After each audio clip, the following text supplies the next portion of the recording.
Сәлеметсіздер ме, құрметті оқушылар? Бүгінгі қазақ әдебиеті сабағынан онлайн сабаққа қош келдіңіздер. Бүгінгі сабағымыздың тақырыбы Тахауи Ахтановтың «Күй аңызы» шығармасы. Сабағымыздың негізгі мақсаты оқиға желісін білу және эпилог пен прологтарды анықтау.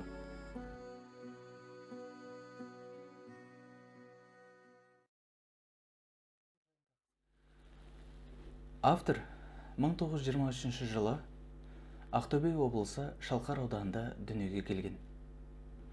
Болашақ жазушы жастайынан өзінің еліне қызмет етуді армандаған.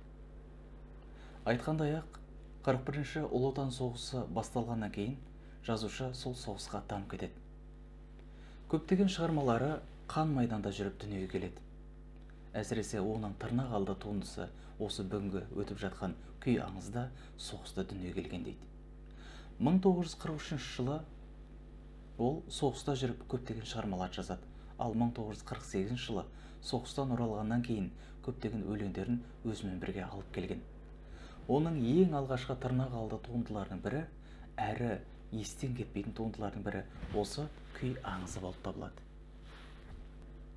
Бұдан да басқа «Боран», «Шырағың сөнбесін», «Қаһарлы күндер» атты көптеген драмалық туындылар да бар.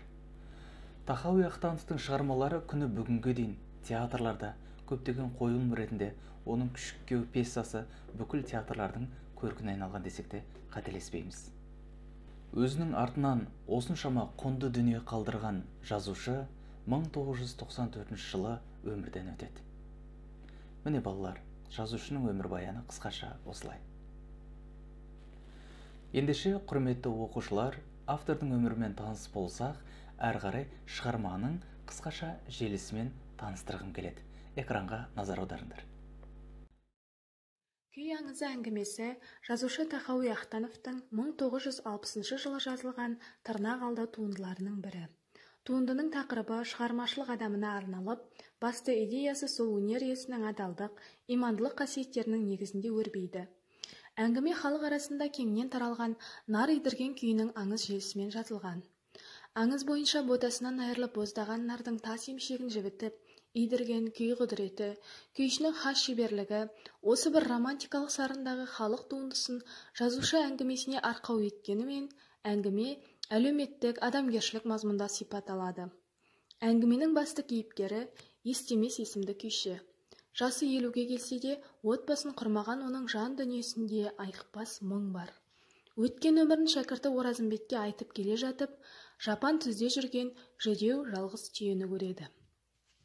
Естемес бұл ботасынан айырылған аруана екенін сезеді. Көңілі толқып, домбыраның шанағынан әуен ағытылады. Алайда соңына дейін жетпейді. Бұл сюжеттің экспозициясы. Нар соңынан ере жүрген жолаушылар кәрі шал мен бойжеткен қызы бар бір қараша үйге түседі. Шал малдың күйге елігетінін айтып, өнерін салып көруін өтінеді. Естемес те елде жоқ қолқа салып шалдың қызын сұрайды. Күйші өнерімен ботасы өліп суалған малды идіргенде, желінін тас қылып ұстап саумай отырған қызды көреді. Сонда ол дәуренінің өткенін түсініп, домбыраны шәкіртіне ұсынады. Адамгершілік қасиетті, өнерден де жоғары қойған философиялық түйін сюжет шешіміне айналған. Міне, шығарманың жалпы қысқаша мазмұны осындай. Ал енді, құрметті оқушылар, сіздер шығарманың қысқаша желісімен, сюжетімен таныс болған болсаңыздар, жалпы шығарманың сюжеттік желісі қалай болады? Соларды таныстырып өтейік. Жалпы әңгіменің сюжеттік желісі әңгіменің басталуы, ең бірінші шығарманың басталуы. Мұнда оқиғаның қалай басталғандығы, оқиғаның немен басталғандығы айқын көрінеді.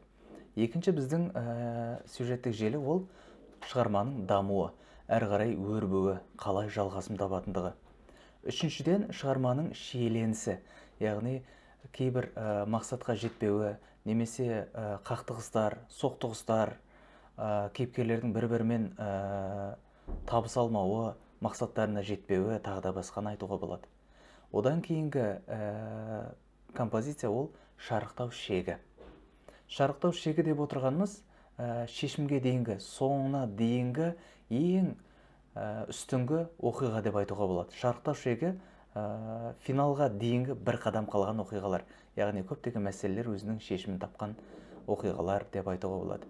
Соңы және соңындағы шешімі, яғни кез келген шығарманы осылай талдай аламыз. Сюжеттік желілерге талдай аламыз. Мысалы, басталуы, дамуы, шиеленісі, шарықтау шегі және шешімі деп талдап бере аламыз. Ал енді, құрметті оқушылар, біз шығарманың сюжеттік желісін қалай талдауды үйренген болсақ, онда біз келесі кезекте осы Күй аңызы шығармасының сюжеттік желісіне ораламыз. Шығарманың сюжеттік желісі мынадай.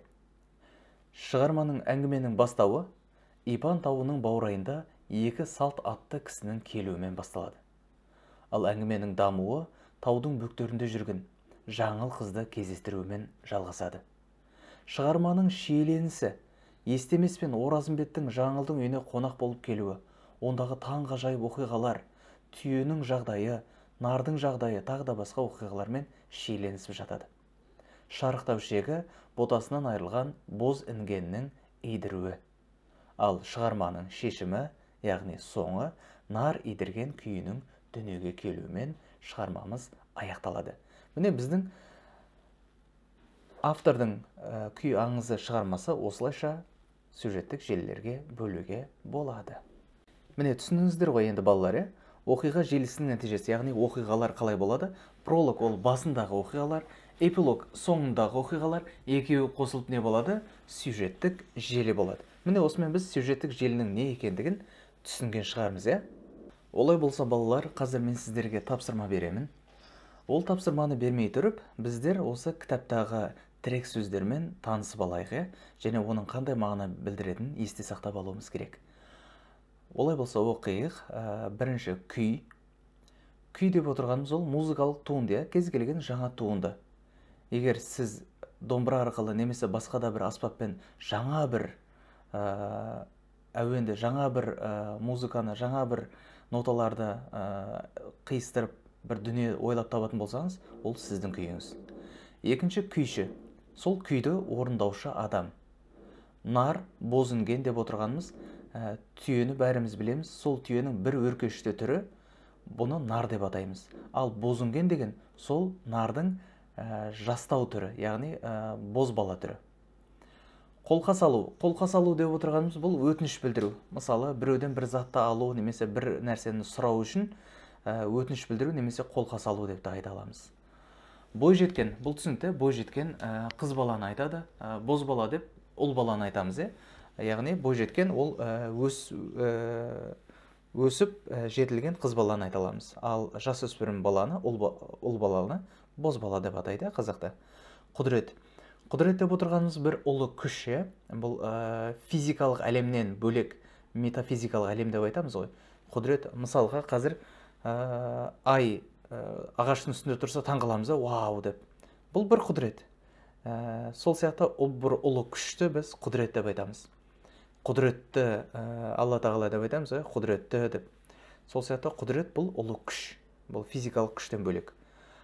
Келесі махаббат. Махаббат бұл сезім, адамның ішіндегі сезімі, махаббаты. Отанға, анаға, балаға, жарға деген махаббат сезіміміз. Ең соңғысы шәкірт. Шәкірт деп отырғанымыз ұстаздың оқушысы. Демек, тірек сөздер осылар бүгінгі. Ал енді келесі кезекте сіздерге берілетін тапсырмаға да келіп жеттік. Бізге берілетін тапсырма кітаптағы 2 бөлімді оқып аламыз. Яғни 120 беттен 123 бетке дейін. Күй аңызы әңгімесі мен Жапандағы жалғыз нар деген бөлімдерді оқып, оқиғаларды орнымен рет-ретімен тізбектеп беруіміз керек. Яғни бірінші кезекте бұл 2 бөлімді не істеп алуымыз керек? Оқып алуымыз керек. Қараша үй деген бөлімге дейінгі 2 бөлімді не істейміз? Оқып аламыз. Қазір видеоны паузаға басып, тоқтатып, сол 2-ін оқып алсаңыздар болады. Енді құрметті оқушылар, оқып болған болсақ, онда мынадай бір оқиғалар тізбегін бердім. Осы тізбекті оқиғаны рет-ретімен орналастырып дәптерімізге жазып алуымыз керек. Мысалы, жолда келе жатып бір нарға кезікті. Естеместің Оразымбетке айтқан ақылы, ботаның баласынан айырылған сәті, салт аттылардың Ипан тауына келуі, Оразымбеттің ұстазына Оразымбеттің ұстазына әзілдеуі, мына жерде тастап кеткен болуым керек. Оразымбеттің ұстазына әзілдеуі, естеместің портреті суреттелген тұс және естеместің домбырамен күй тартуы. Міне осы оқиғалар тізбегін араластырып беріп отырмын. Яғни рет-ретімен порядка жасап берген жоқпын, рет-ретімен берген жоқпын, араластырып бердім. Бұл жерде жолда келе жатып бір нарға кезікті деген оқиға бірінші кездеспейді әрине. Басқа бір оқиға болуы мүмкін. Сол сияқты жоғары жаққа жазамыз, оқиғаларды рет-ретімен жазып, нөмірлеп тұсына жазып қоямыз. Жарай ма? Үйге берілген тапсырмада осы, сіздерге сәттілік тілеймін. Осы тапсырманы орындап, рет-ретімен орналастыруларыңызды сұраймыз. Ең бірінші әрине кітаптағы 2 бөлімді оқып алыңыздар, әбден сіңіріп алыңыздар, тірек сөздің мағынасын жаттап алыңыздар, одан кейін тапсырмаларды орындай беруге болады. Міне құрметті оқушылар, үйге берілген тапсырма белгілі шығар. Әуелі біз шығарманы жақсылап оқып алайық. Алғашқы 2 бөлімін, яғни Қараша үй деген бөлімге дейінгі алғашқы күй аңыз әңгімесімен бірге Жапандағы жалғыз нар деген 2 бөлімін оқып аламыз. Оқып болғаннан кейін оқиғалар тізбегін рет-ретімен орналастырып дәптерімізге жазып аламыз. Келесі сабақта, ертеңгі сабағымызда біз соны тексеріп, дұрыс-бұрыстығын анықтайтын боламыз.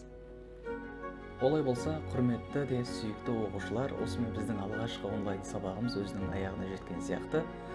Сіздерге сәттілік тілеймін. Келесі сабаққа дейін сау саламат болыңыздар.